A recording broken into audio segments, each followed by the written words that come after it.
Good morning. Tips for the day.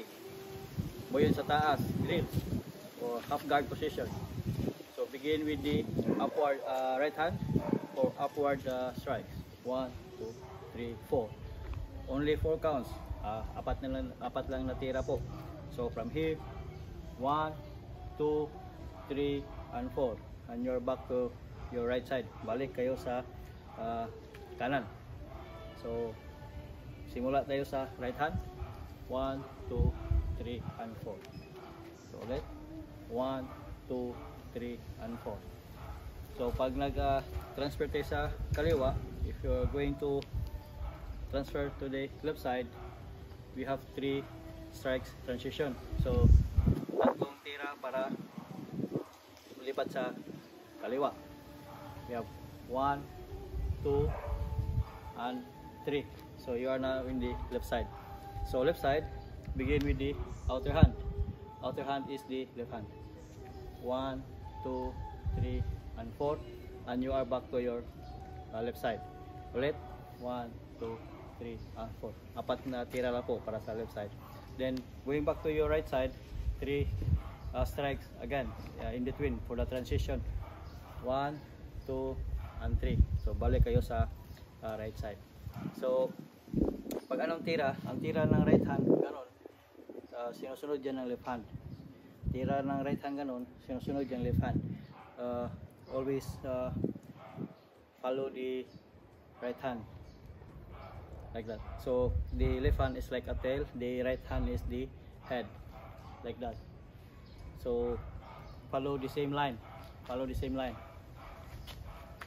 So not like this, and the other one is high.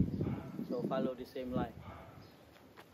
Okay, so pag nakuha mo na, if you manage to master the drills, then you can just flow 1, 2, 3, and 4. 1, 2, 3, and 4. Then transition 1, 2, and 3. Then from the left side again 4 counts. 1, 2, 3, and 4. Do it twice. 1, 2, 3, and 4. Then with the transition 1, 2, and 3. Pag mabilisan na, ganito na yan. Parang nawala yung transition, nawala yung 3 counts dito. Pero kung itong ano lang, slow motion, ganito yun.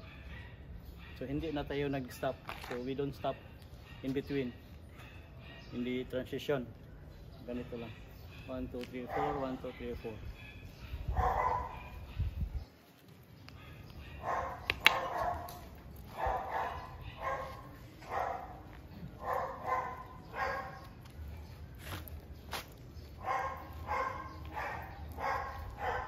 Then you can increase or decrease the number of strikes.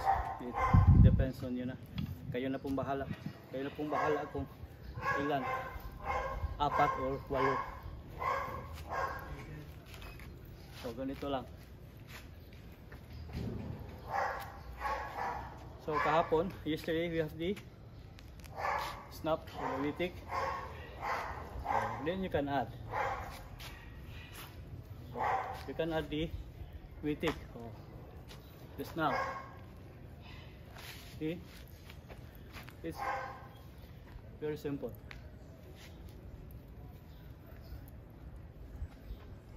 So marami tayong mga matutunan dito. Unti-unti nating ibibigay para may pasa naman natin yung mga kaalaman natin. May pasa natin sa mga bagong henerasyon. To our new generation. So I like to pass on my knowledge to the new generation. So huwag kayong magmadali, practice lang ng practice. Ulit. 1, 2, 3, and 4. 1, 2, 3, and 4. Transition 1, 2, and 3. 4 counts from the left side. 1, 2, 3, and 4. 1, 2, 3, and 4. Transition 1, 2, and 3.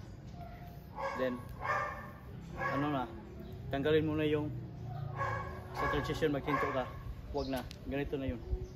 1, 2, 3. Pero sa simula dapat ihinti mo talaga para ma-feel mo kung nasaan yung transition at saka nasaan yung striking mo na 4.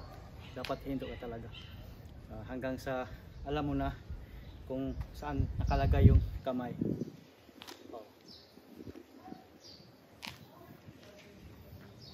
Ganun lang. Transition.